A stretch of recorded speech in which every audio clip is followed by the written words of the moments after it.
All right, Joe, we got a little breaking news here in the SEC on this Monday afternoon. We found out a day ahead of time who the What?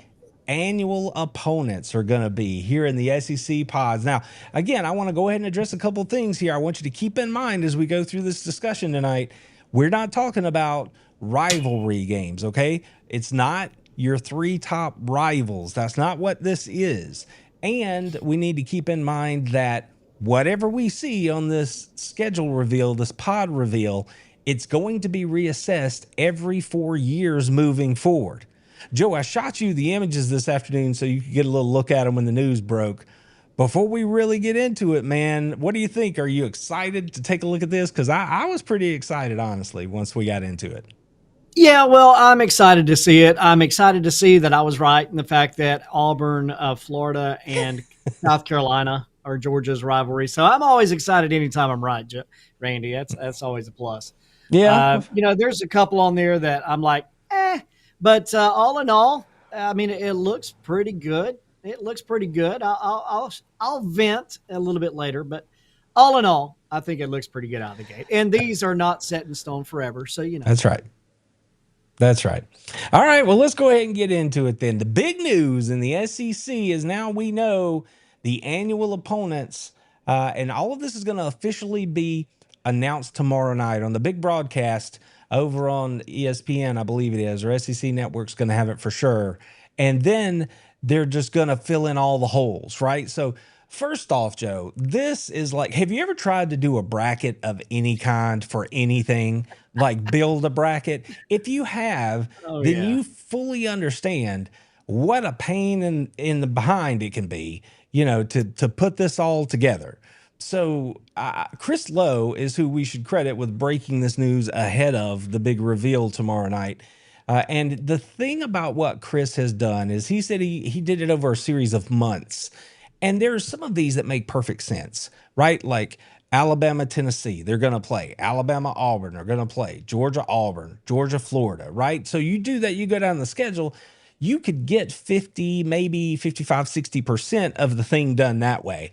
But then you have to start taking into account regionality and location and just historical games that maybe aren't rivals but have been played forever.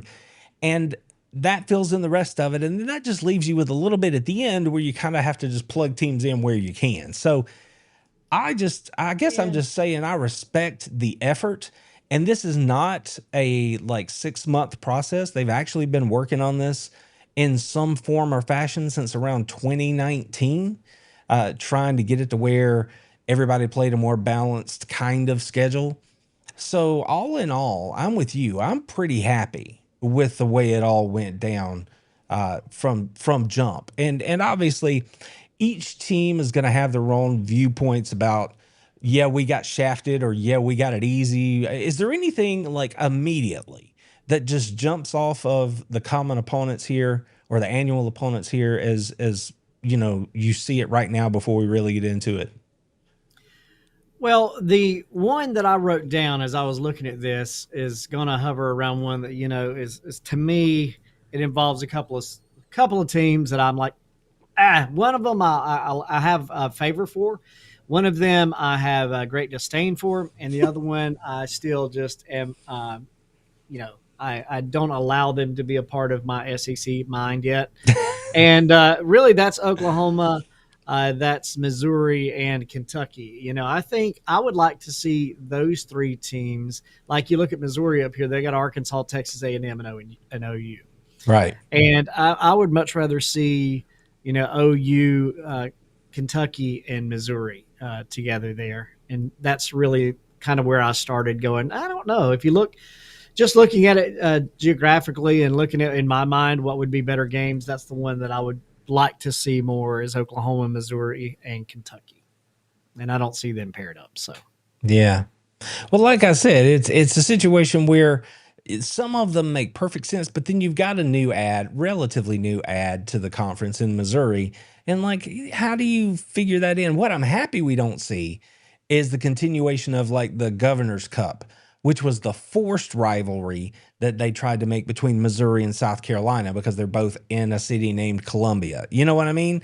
So it's Yeah. stuff like that you get rid of, that I actually don't mind at all seeing that go away. But I do give the SEC a lot of credit for a couple different things. One, again, it's hard to get it pulled together. And on the whole, I think they did a good job. And I'll tell you why, Joe. It's because of the conferences in college football now. One of the things that's making college football, if there's anything out there that is a headwind against how successful and how popular it can be, it's that a large part of it has lost the regionality of it. I mean, because the SEC is really the only conference that still has a footprint that's contiguous, like these teams kind of know each other and there's so much history wrapped up in it. Whereas if you look at the West Coast, right, the Pac is gone. That made perfect sense. And now it's not there anymore. You look to the East Coast and what used to be the Big East and conferences like that have been devoured up and split apart. So now even the ACC, as much as in theory that makes sense, you're on the Atlantic coast. I mean, Rutgers and teams like that, Syracuse, are having to travel down to Miami.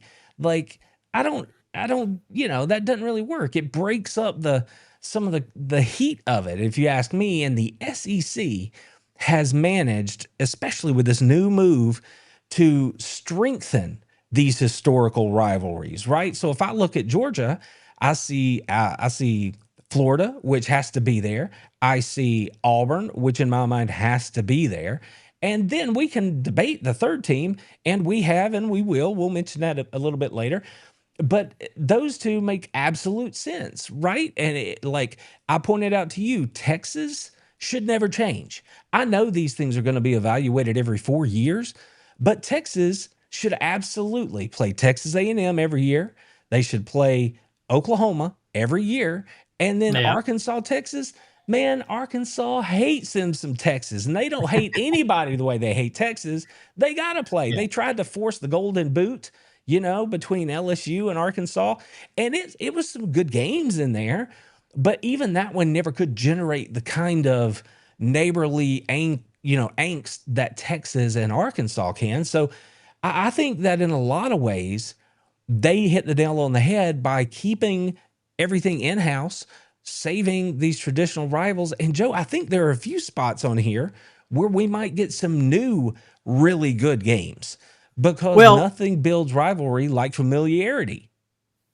Well, that's one of the reasons why, again, when you look at Missouri, I understand Arkansas. I mean, I understand why they're there, right? I see that. And I understand why OU's there.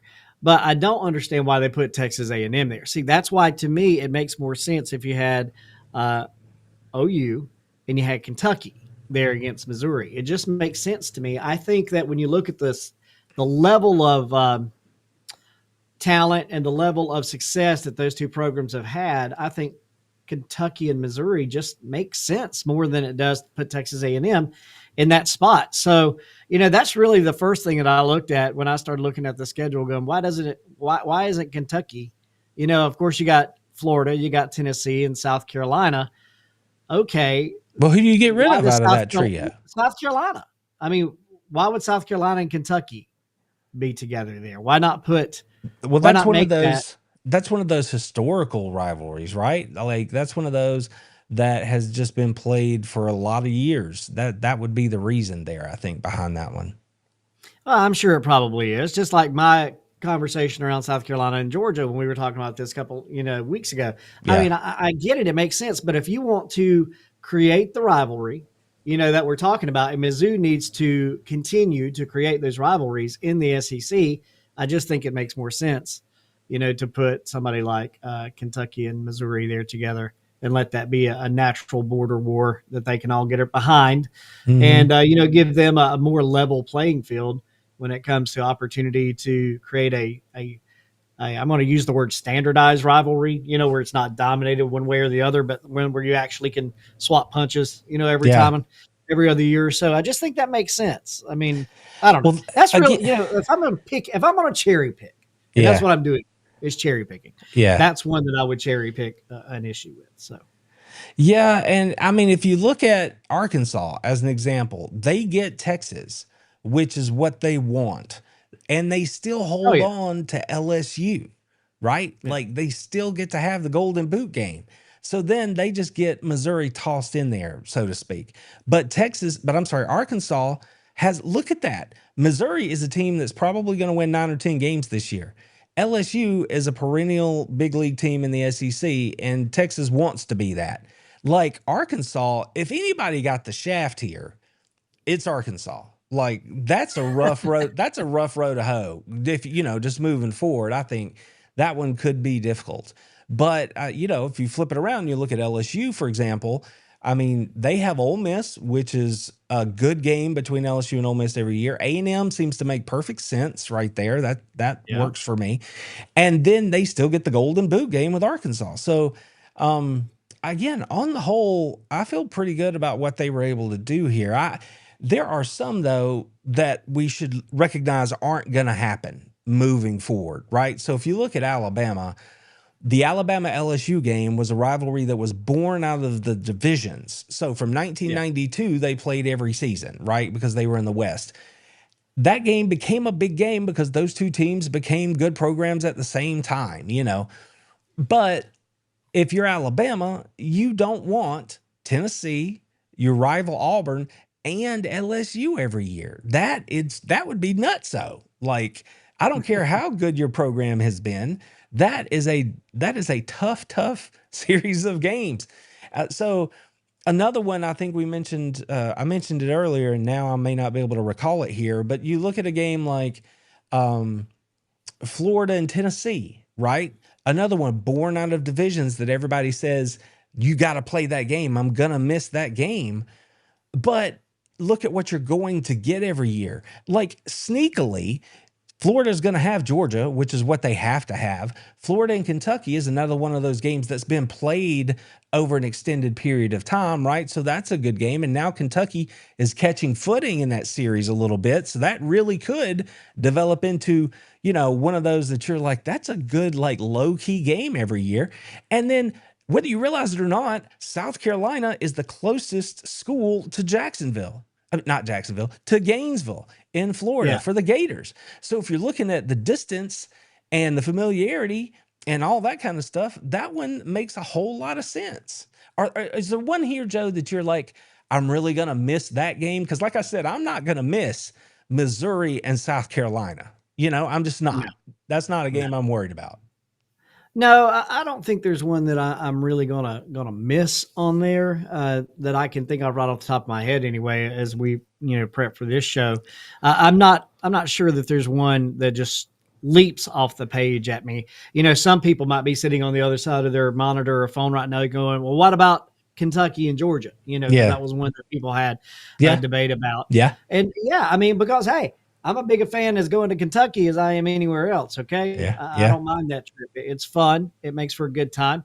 So that might be one that screams. Some people scream at off the page with right out of the gate. But beyond that one, I really can't. Well, here's one. I I can help really you don't out. see one that I'm just like.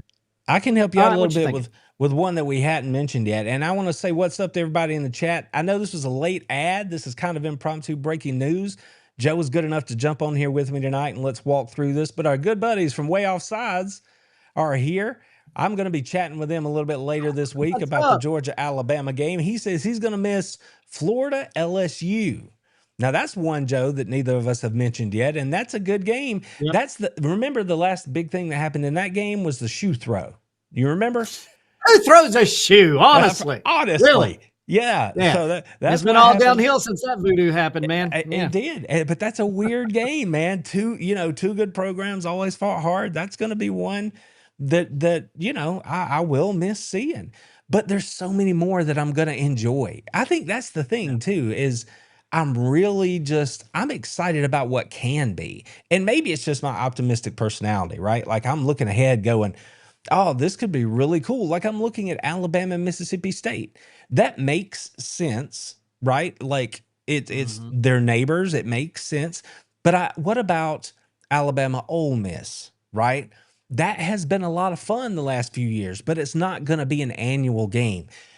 Again, I should point out here, just because you're not annual doesn't mean you're not going to see these teams, because they're going to have a home and away through the other 6 rotating teams over the course of every 4 years. So every senior class that comes through is going to get to play everybody home and away, Yeah. So that's a really cool thing. If you've got a conference, that's what it should do. You should play the teams inside your conference. Joe, Texas A&M has been in the SEC for 13 years. Georgia has never gone to Kyle Field to play Texas A&M in 13 years.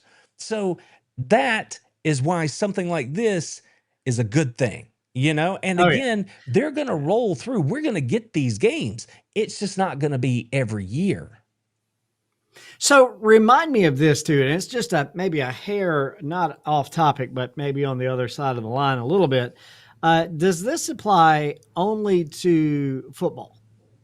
Yes. This is part of the new 9-game schedule, and let's go ahead and do this. The SEC hasn't looked at these type of situational conversations when it comes to the other sports. Yeah. No, because they got more flexibility in their scheduling. They can do more things. I'm sure they're gonna, as they're making a good review of what's going on in football, they're going to review all the other sports too.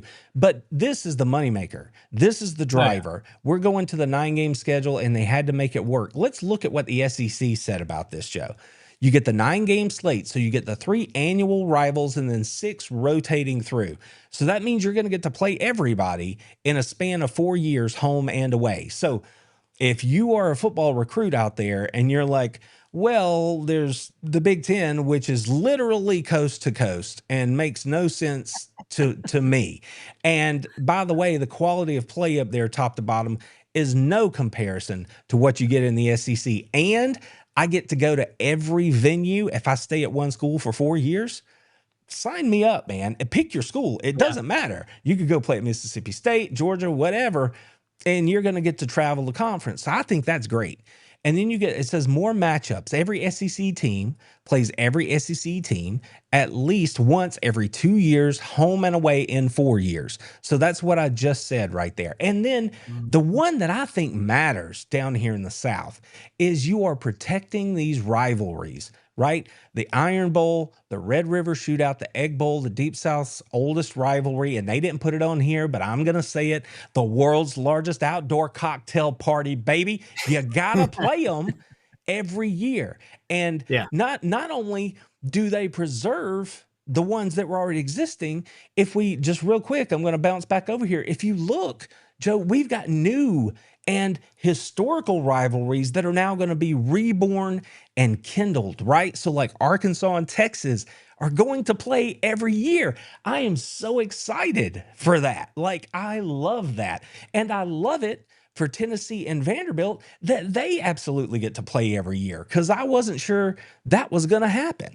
So there are games all over the schedule. And we hadn't got to Georgia yet. We will, but the choice that they made for Georgia, think about what that's going to mean moving forward. The fact that we get the Gators and we're going to keep Auburn, and now South Carolina gets what they want, which is a seat at the table with Georgia every year. So that is going to be a game that is set to explode in how important it is moving forward. So let's go back and finish this review here of what they said. The most balanced schedule ever. No divisions, fair rotation across the league. Like I said, no more 13-year stretches where you don't go play at somebody else's house, right? So there's that.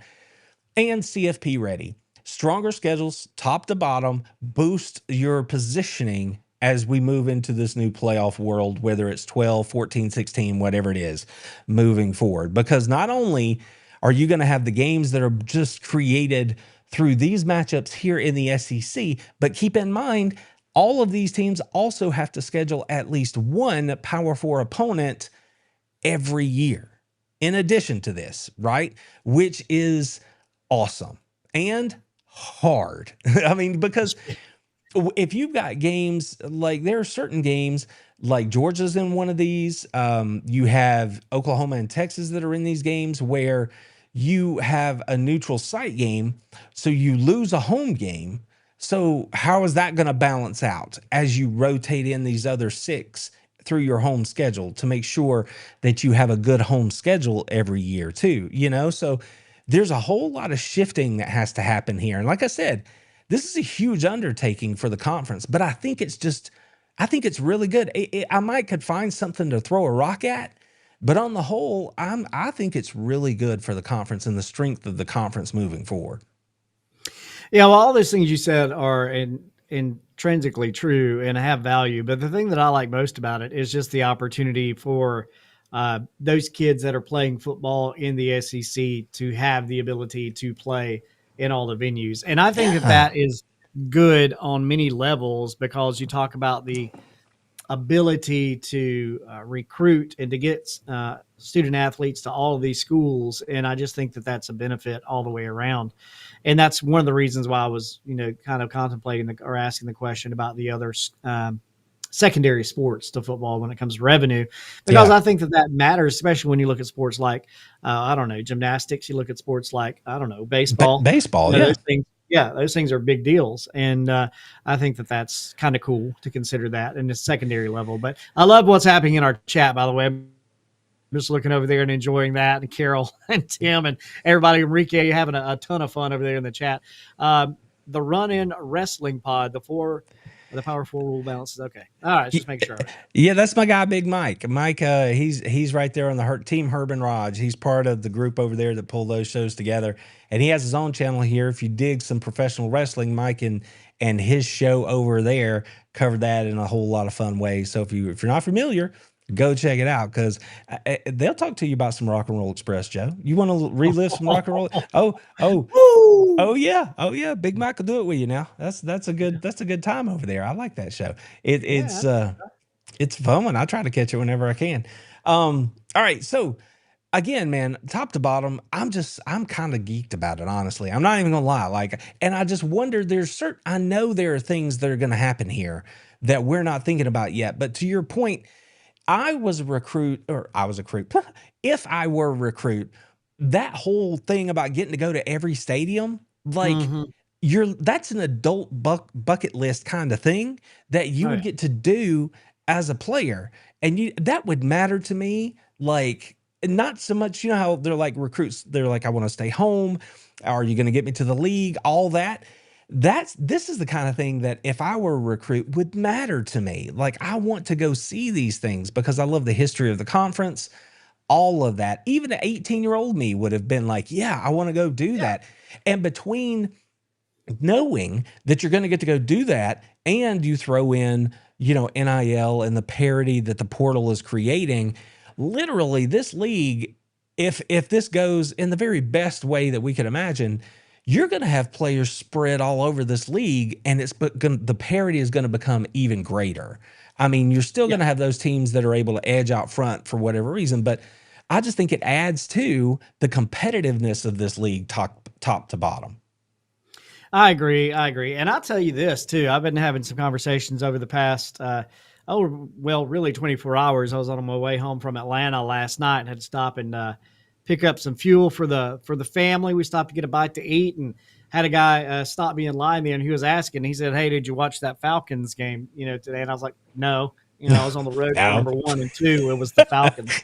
They were playing Carolina, and they lost 30-0. I mean, but anyway, my point is this. This is something that I care about. This is something that makes sense and makes me want to lean in and watch. Whereas you look at what's happening in the NFL and places like that right now, and I could not care less about anything that happened on Sunday football yesterday at all. Yeah. No, I'm with you. This kind of thing right here makes more sense. I had more conversation around what happened in the Syracuse game, what happened in, the Florida game, what happened, of course, in my case, Georgia State and Vanderbilt, but I had more conversation around those games, than anybody bothered to ask about the NFL stuff. So, and that's the thing, Joe.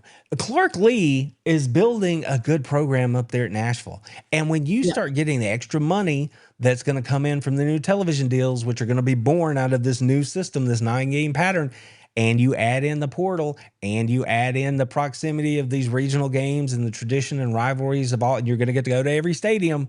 You don't have to go play at Ole Miss. You can come and play at Vanderbilt. We're still going to get it done. We can be competitive NIL. I'm just saying, man, it could make this whole league even more even than it already is. I love it. I love it. I know that there are a lot of teams. I said Arkansas's got a tough road, moving forward. But if you're Arkansas, whether it's Pit Boss or whether it's somebody else, if you can get a coach in there who knows how to leverage this sort of information, it takes a program like that. And I know it's hard, but it elevates the intrigue around a program to some extent, because if you were born and raised in the state of Arkansas or in a neighboring state and you always grew up watching Arkansas, then you're going to be like, I get to go play Texas, right? Texas may not want me, but I get to go play Texas, and they get to play LSU, again, and Missouri's coming up as a program. I mean, they've got multiple 10-win seasons and probably on their way to another one, so as long as Drinkwitz is out there at Missouri, they're a dangerous football team. I'm excited about the vibrance that this lends to the conference moving forward. Yeah, it really is good stuff. And I agree with you, Teresa, in the chat. By the way, wrestling has not been the same since the 80s and 90s. And yes, it was 19 miles an hour, and that is crazy, by the way, Enrique. I agree with you 100%, Carol. Yeah. That is absolutely crazy. That's they just got it done, though. Those NFL dogs. That's right. Those NFL dogs. All right. Speaking of dogs, let's talk about Georgia. Let's look at Georgia's 3. Now, listen, if there's any crow to be eaten, then I'll eat it, because I had said I thought Kentucky would be Georgia's 3rd. But I just said it to you on this show. If I were picking, I would want South Carolina. I just don't think that's how it's going to go. Well, at the end of the day, we're both happy because I got the team that I wanted, and you get to say that you picked it right. So there you go. Auburn, Florida, and South Carolina are Georgia's annual opponents, at least for the next 4 years. And again, on tomorrow night, we're going to learn the rest of these schedules. Okay, so we're going to see how they fill in the gaps. But Joe, I got to think you're pretty happy with the 3 that popped up here for the Dogs. I am. I really am. And I'm excited to see. I know that the South Carolina, if you just look at South Carolina right now and you go, well, that doesn't really excite me. But that will be a better ball game. And it will be something that people get around or can rally around and have a lot of fun with. I thought that, and I believe it's going to be true. We'll see, when they rotate these every 4 years and see how, or reevaluate them and see how, that changes. I would be curious to see what the idea is behind that rotation and the evaluation. And once it's there, does it, when does it come back? I guess would be the right way to say that, or ask the question, but, thoughts around that or guidelines around that? Have they shared any of that information at this point after the evaluation after 4 years? What happens at that point? I'm sure they'll say more tomorrow, but essentially it comes down to how the teams are performing. So what they're essentially saying here is that who is Georgia's tough team? Well, they have to keep the 2 rivals. So Florida is the number 1 rival. Auburn is the Deep South's oldest rivalry. But if you look at where they've been over the last 5 years, neither of those programs have done very well. And neither has South Carolina. So you could make the argument that Georgia got a sweet draw right here, because you're like, okay, they're all middle tier teams. And then you've got Georgia, where Georgia's been over the last 5 years. So if you wanted to make that argument, you certainly can. But now Auburn thinks that they're coming back. Florida wants to hope that they can come back. I don't see how that's going. And, over there in South Carolina, Beamer is building his program, and they always seem to think they're close. So it's one of those things where, could they break through and have a really good year like they did last year? Absolutely. But consistently, how are you going to be? So I don't think you're ever going to see Florida or Auburn rotate off. And who knows, if South Carolina plays well over the next 4 seasons, which they certainly could, then that might be a game that you don't touch. Nothing says you have to, update these with new opponents every 4 years. You just give yourself the option if somebody falls off the table. Like I said, Vandy is going like this, right? And you look around Mississippi State, although it could be a little bit of fool's gold, they're sitting there at 4-0. They're trying to build some stuff down there. I mean, if you look across the conference right now, who are you going to say is a dead rock, that's pulling the conference down? I know people want to throw stones at Kentucky, but there's a lot left in this season. They might do better than people think they're going to do. And traditionally, Stoops has made them a competitive football team, 7 or 8 wins. So I just don't know if you're going to see Georgia's teams change. I mean, if they did, I would go back to the ones I was just talking about, which would be Tennessee or Kentucky. But Tennessee, over the last couple of years under Heupel, has been a really good football team. They were a playoff team last year. I expect they're probably going to be a playoff team this year. So you're not going to put them in here because you're not going to give Georgia, Florida, Tennessee, and Auburn. That's not going to happen. So Kentucky maybe could come back in, maybe Vanderbilt, but I guess I'm just saying they're going to review it, but I'm not saying there's absolutely going to be changes across all these schedules. I just don't think you're going to have a need for it. Because again, if you go back and look at like a Texas, who would you take off of Texas annual rotation? Nobody. No. They have to play A&M because A&M wants that game. They have to play Oklahoma because Oklahoma wants that game. And they get to play Arkansas now, and Arkansas absolutely wants that game. You're never going to touch that. Like, why would you? And if you're Georgia, you're looking at those schools going, this kind of feels like, the 90s. We get Florida, South Carolina, and Auburn. Okay, I'd give up Tennessee for that because they're going to rotate into the schedule. You know what I mean? Like, that's why I say I think the league did a good job of setting it up right the first time. You could have some movement for Missouri somewhere, or some movement maybe with Mississippi State or Vanderbilt. Maybe some of those get shifted a little bit. But I think they got it right, Joe, for the most part. Well, again, I do too, and I was cherry picking at the beginning, right off the top of the show, and I'll continue to say that. I think that Mizzou, OU, and Kentucky would be better suited to play each other. But you ask who's going to be the team that is the noose around the neck, the anchor around the neck of the SEC. Yeah, and I've been waiting to say this for a couple of weeks, so I'm just going to go out here now. Okay, I really think that you're going to see Florida continue to decline. I really think that Florida State, and I think Florida State is going to be the preeminent team in that state again. And I think Miami is building back to that point rather quicker than Florida will be. And I think that the benefit, the people that are going to benefit from Florida's loss in the swamp for the next decade or so will be the ACC. I think that conference is going to benefit from that, and it'll benefit around things like this, scheduling and pod positioning. I think that they're going to start to look at that, and they'll benefit from this idea because everybody's going to have to shift and make plans around this. That was one of the conversations, the talking points early on was that the commission come in and said, look, this is what we're going to do. And everybody else is going to have to make steps in that same regard. And I think that the ACC is going to be the conference that actually benefits best from this and benefits from the dumpster fire that will be the University of Florida, I believe, over the next decade.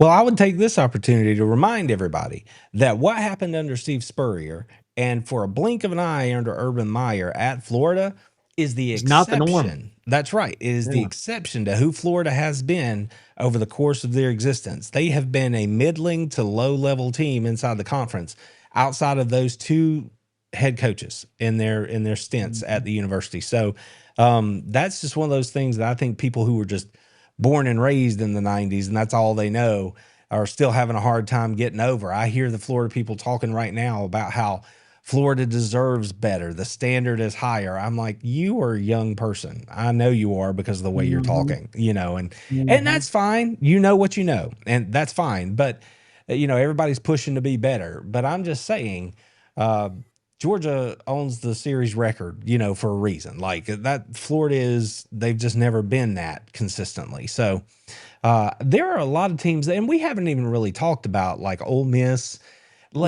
they have to play Mississippi State in the Egg Bowl. That game against LSU is pretty exciting. I'm excited for the possibility of that Oklahoma series.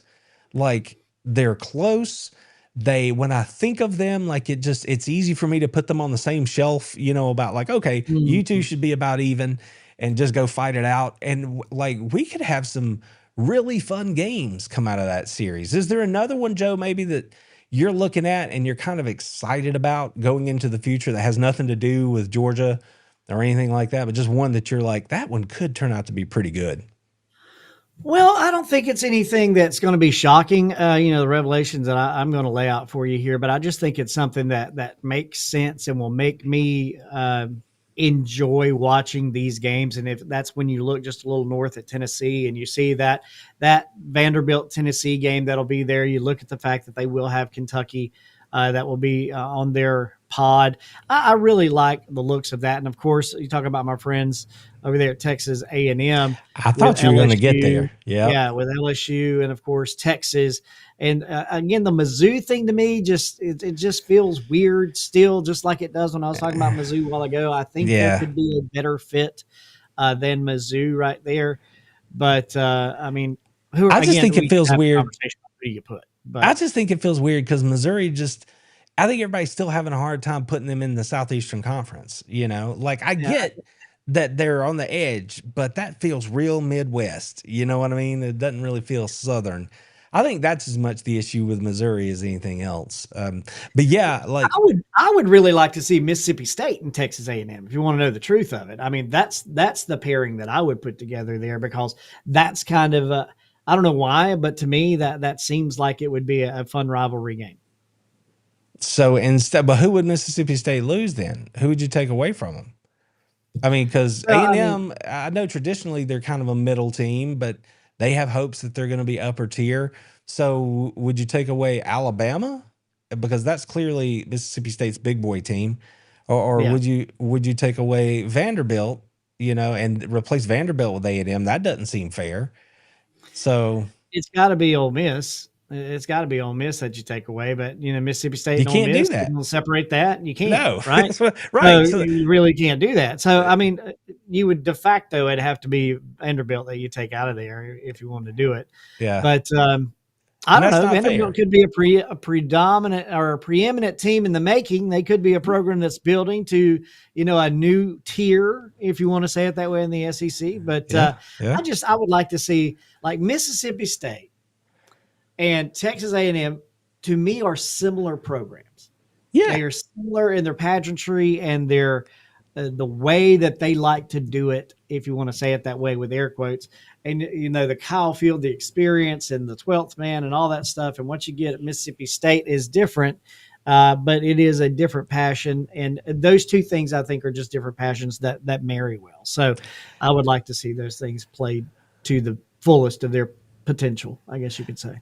When I just sit here and just very quickly let my eyes run down the list of like old SEC East teams, I see Florida and I'm like, yeah, those teams look fine. I see Georgia. I'm like, okay, I like those too. I look at Kentucky. I feel good. Like, I'm looking at Kentucky, thinking about the Kentucky people I know and going, I bet they're pretty happy with this, actually, because we've addressed where Florida is and where we think they might go. We've addressed where South Carolina is and what they might do.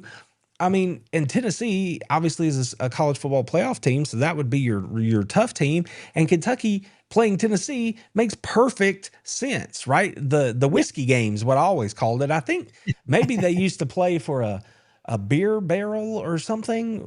Barrel, maybe, or something like that. Something, yeah, they used to. But I just I steal white lightning steel. Still, yeah. But when I look at in Tennessee, Alabama, Kentucky, Vanderbilt, like, I look at the old SEC East, and I'm like, how can we not be happy with these games? Like, I'm fine with what happened here for the old SEC East, but that's just my take. So I don't know, Joe, anything else you want to touch on here before we get out of here? This was, again, I want to say thanks to Joe for jumping on here with me. I hit him up this afternoon on the text, and I'm like, can you jump on with me? Because we got to talk some SEC. And he's like, yeah, man, let's do it. Well, here's the one thing that I'll just throw out there and let everybody just go, or go, ooh, didn't think about that. because I mentioned a second ago that I do believe Florida is going to continue to be a dumpster fire. I do believe that program is in for another solid stretch of just rough, mediocrity, mediocrity at best. I really feel that in my soul. And then you look at South Carolina, and Auburn is volatile at best to their positioning and what they may be. Yeah. I just wonder for the next 4 years, will it be conversations around, Georgia's, look, they've got the cream schedule. You can say the best in the SEC, but they're really playing this built-in powder puff platform that they're just putting Georgia on because they want them to be the preeminent doll. How much of that are we going to hear over the next 4 years? And you know how much of that I'm going to care about? Like nada, not any but of it will be the national conversation. Bro, you can miss me with all that. I am not even worried about that because I know how the rotation. They're going to say it's South Carolina and look at Florida. Florida that can't get out of their own mire, But see, and then you got Auburn. But see, this is where I'm going to stand on the table and remind you that A, these things are going to be reevaluated every 4 years, and B, the rotation is still going to happen. Alabama is still going to rotate onto the schedule. You see what I'm saying? Missouri, Texas, plateau this cream puff table that they've served Georgia because Georgia was the darling at the dance when they did this. Oh man, knew it was going to be that way. Okay, and they just built Georgia to be the new Alabama. Listen, Raj. Listen, Herb. They built Georgia to be the new Alabama for the next decade. Oh man, you're not wrong. You're not wrong. There are going to be people who come in here and say that. I do not doubt it. But I also know that they are going to balance this thing out with the rotating schedule. Joe, we got people moving around. Teresa, hold on. Tennessee, and then everybody would cry again. Hold on. Teresa, have a good night. I appreciate you jumping in here with us. I want to say thanks to y'all too in the chat for this. Like it wasn't, but like a half-hour notice, and you guys are still in here showing up. I appreciate you. Appreciate it. And everybody who jumped in over on Facebook, if you're not catching it live, be Team Replay. Jump back in here. Leave us a comment and let us know. Team Replay, if you caught us on the replay, because this is good stuff, I think. I think we had a good time. That's a good point, Joe. I'm not going to run from it. Hey, look, as a Georgia fan, I feel put upon my entire life. So give me a little gravy. If this is gravy, give me a little gravy and let it be a little bit easier along the way, because Georgia has shown over the last few years that they will go play anybody anywhere. They schedule big out of conference games. So if somebody's going to give them a little bit of a break, bring it on. And Joe, I think we need to call you to task, because what you're doing, honestly, is you're being disrespectful, Joe, to South Carolina and Florida and Auburn and all of our good friends. Hey, Auburn sucks. And Florida. Auburn sucks. I have pictures with arm paint that said something like this. Something like that. Something like that Florida. Back in the day. I'm going to tell you what this arm said. But this arm said Florida. This one said something else. This one said Florida. That one said something totally different. It almost started a fight several times, but it's what it said. Joe's out here. In my younger, wilder days. I got another drop just for you, Joe, because of what you've been saying about Florida. I mean, you're just letting them know. Lowered expectations. That's right. That's right. Lowered expectations. Brett, simmer down. Calm down. Where's my wrestling boy at? Hey, know your role. Know your role. Know your role, Florida. Oh, man. Come on. Joe, man, this was fun. I enjoyed it. This is our first take, our hot take on it. Who knows? It may evolve. We may have something else to say later. But for right now, I feel like I think we kind of went through it pretty good there. I think we addressed it up pretty nice, put some stuff out there for people to think about and digest. I'm happy with it, Joe. I'm happy with it. Nice. It'll be all right. Nice. Now, let's do a little PSA right here at the end. Joe, do you have an update on your status for Thursday?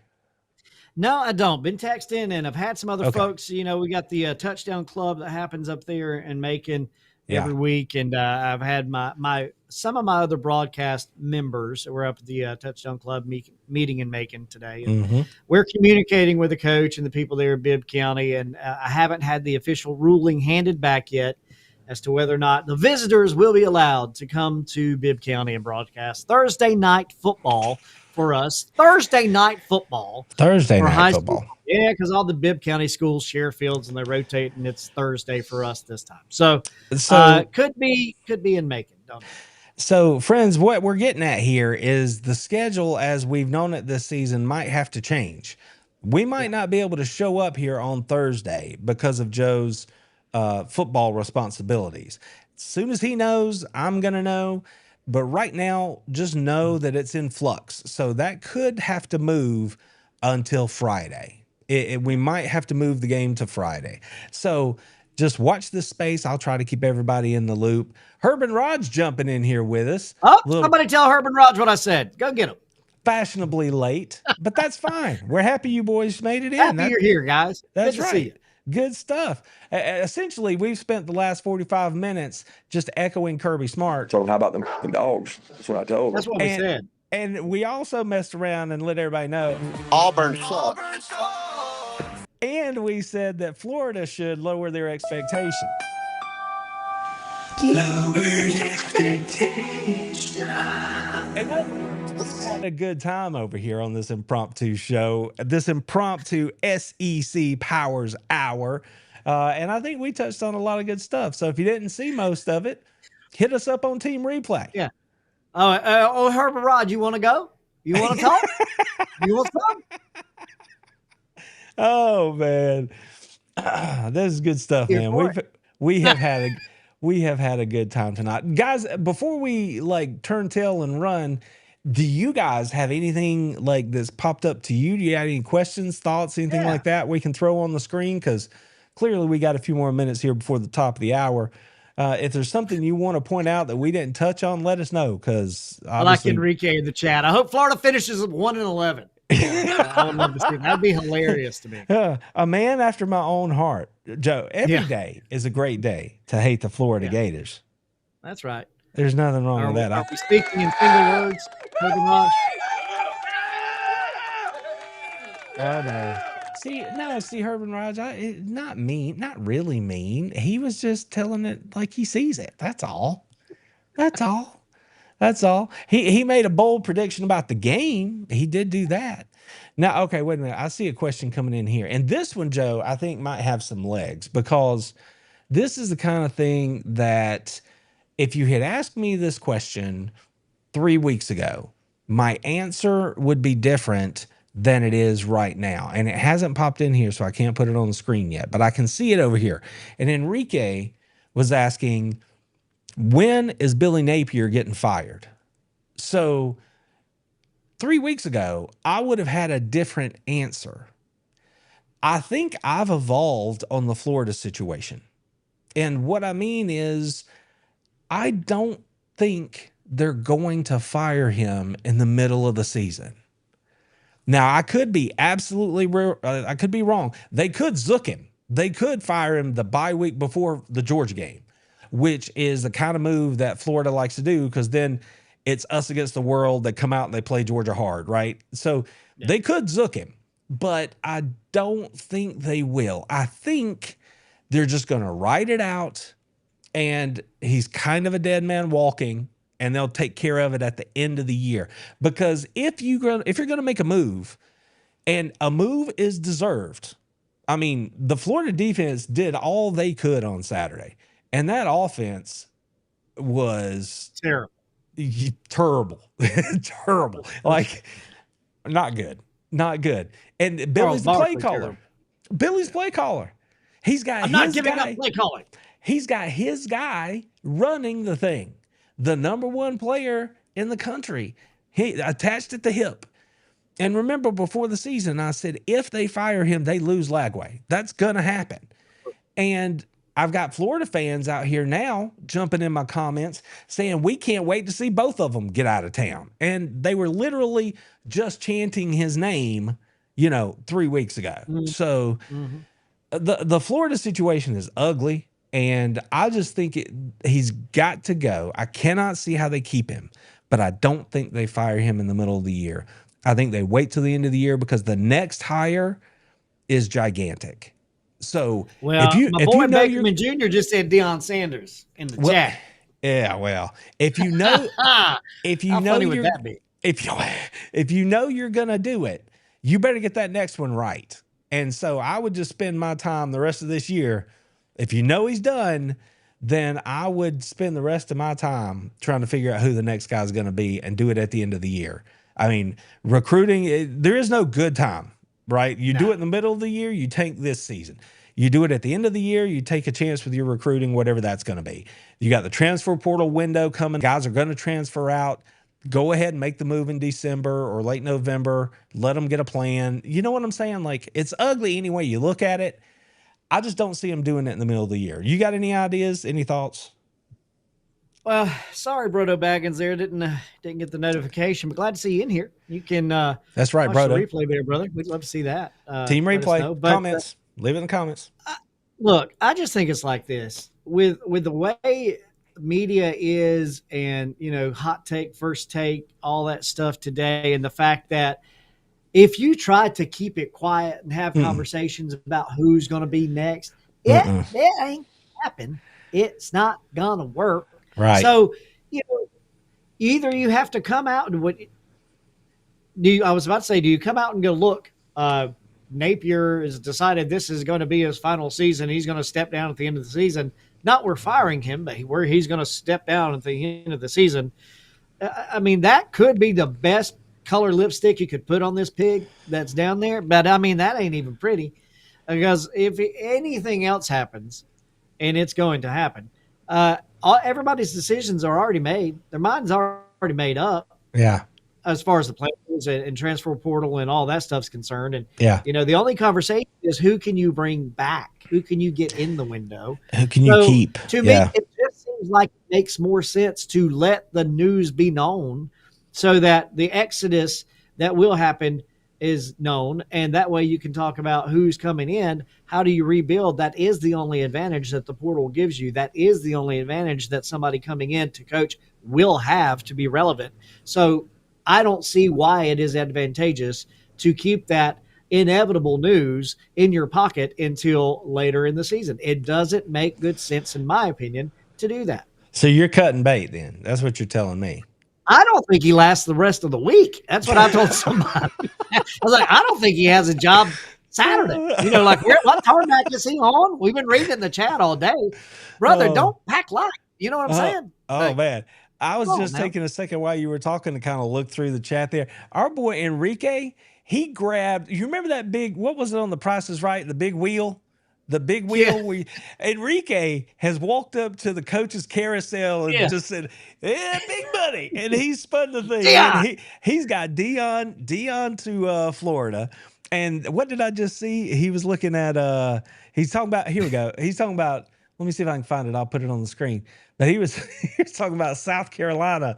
He's like, where is it? Let's see if I can find it. Dabo has a better chance to take the South Carolina or Florida coaching job. I know this. I know the screen's busy. Let's see. Let's do this. Yeah. Let's throw this up here. I know the screen's busy. He says Dabo has a better chance of taking South Carolina or Florida. He's got South Carolina getting opened. That means he thinks Beamer, I assume, is going to Virginia Tech. So he is spinning the wheel like crazy over there, man. He's got a Beamer going to Virginia Tech, which opens up South Carolina. And I'm like, dude, that's a whole lot of coaching positions over here. I'm not sure. Personally, I don't think Beamer's going anywhere. I think they just gave him a contract extension. I don't think he wants to follow in his daddy's footsteps. He likes doing his own thing. I think Beamer stays at South Carolina until they fire him, whenever that is. And right now, he's not getting fired.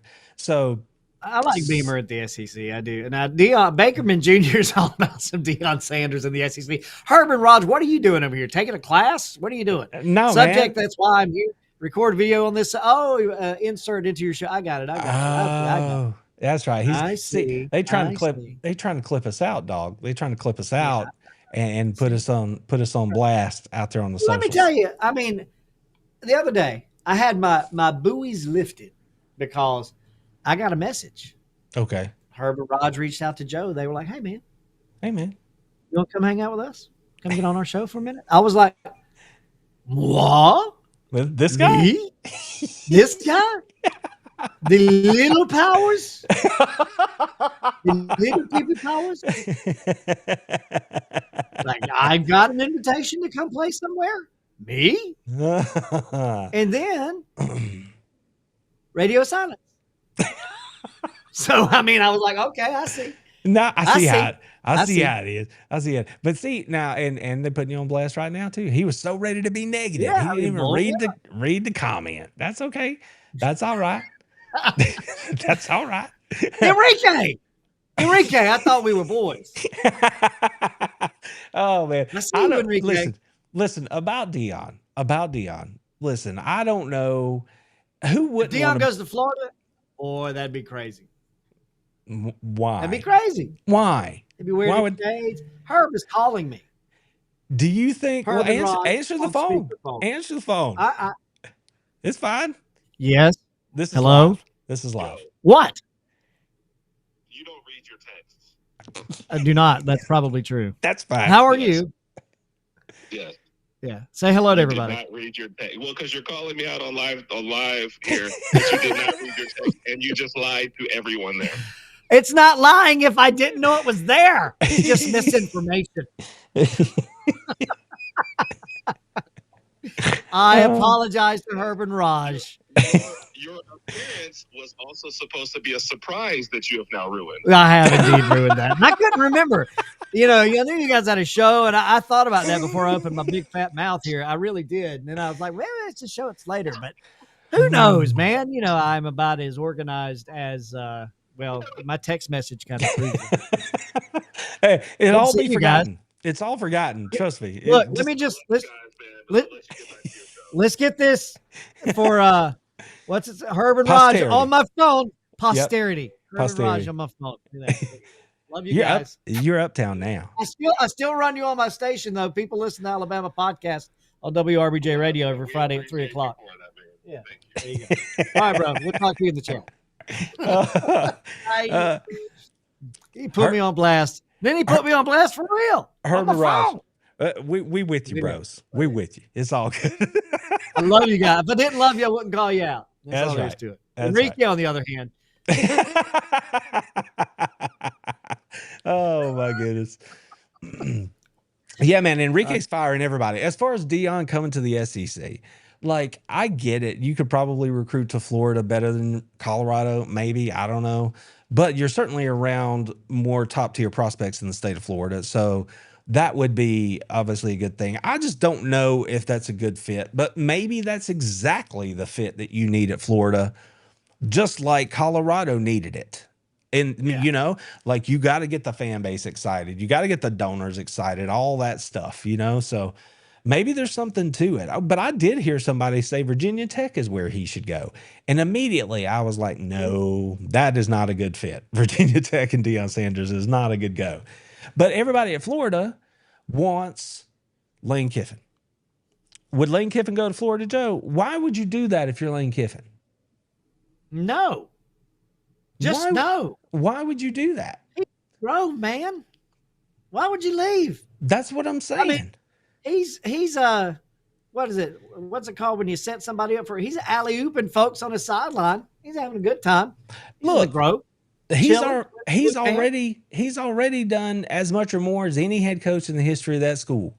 And there's no reason that can't continue. And if you break through and get to Atlanta one year, which they have never done, they would build a statue for you right out there beside Archie. You know what I mean? Like this is what it is. He can live out the rest of his college coaching days at Mississippi, be happy. His family seems to be happy there. Just like, why would you leave? Like, I don't get that at all. Yeah. Brodo said in the chat there, he's like, the dude has the most comfortable job right now, period. He absolutely does. I mean, there's no doubt about that. Yeah. Jeez. He's figuring out a way to play the game and keep them competitive out there. And shoot, no, man, just keep making your money and coaching them up. And be a legend at Mississippi. That's what that is, and maybe he gets the itch to go to the NFL or something someday, but man, forget that. You're in the SEC. The SEC is like NFL light. Just hang in here and do it down here for a minute. John All right. Cena going to be Florida next head coach. They continue to fall. You can't see me. That's Florida. You can't see me. That's right, Florida. We cannot. Good. That is so good. Somebody's got to clip that out and send it to Big Mike. Florida says, you can't see me. No kidding, Gators. No kidding. Oh, my God. That's right. That's the best thing that's happened all night. I don't want to see it. How's that? Yeah. That's how bad you play it. I don't want to see it. I give Bakerman Jr. the heart for the night. That's the best thing I've seen. Oh, man. That's a winner. Good on you, Bakerman. That's a winner. All right, Joe. We'll keep you guys abreast about whatever's going to happen with the Powers Hour this week. It could be on Thursday or Friday, so I'll let you know as soon as I know. Keep your eyes peeled. We're talking Alabama all week, everywhere. The show here is going to go off on Wednesday, barring the creek don't rise or something. So hang in here with us. Watch your notifications. I'll try to keep you up to date on what's going on. Thank you all for your support. Joe, do you want to let the people know anything before we get on out of here? Well, yeah, just real quick. You saw me put the Jefferson County helmet up there. I always love to show some new swag, and I have so much fun. You guys do a really good job talking college football. You let me come and play with you. I talk high school football all the time. My boys from Jefferson County, new helmet in the building. You see the new jersey back there hanging. That's from Lincoln County, y'all, the home of the Red Devils down there. I say down there, actually over on the east side of Georgia, just outside of Elbert County there, about 40 miles away. Got that big Lincoln County hat. Got some new stuff coming in. Elbert County. Let's see what else we got. We got Blue Devils.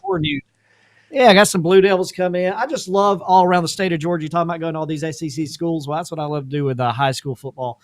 Got a lot of new gear coming in from around the state, and I love all the coaches. And I know some of them watch these shows, so I appreciate you guys sharing the love. And we put it up in the studios and share it all around.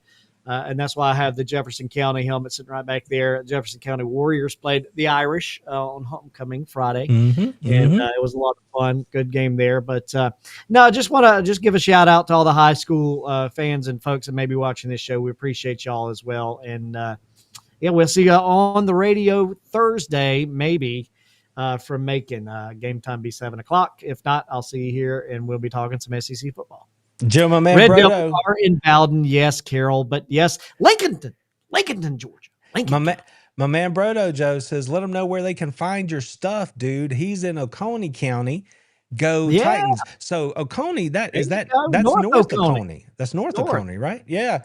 I mean, the Warriors back in the day, your boy was lineman of the week against the Warriors. I had a couple sacks, a little pass breakup, a fumble forced, it was good stuff back in the day. But we're talking about the North Oconee team here. Go Titans. Yeah. So every Friday you can start off if you're enjoying, Friday high school sports, wherever you are, you can just flip your phone over to wrbjradio.co, and that is .co.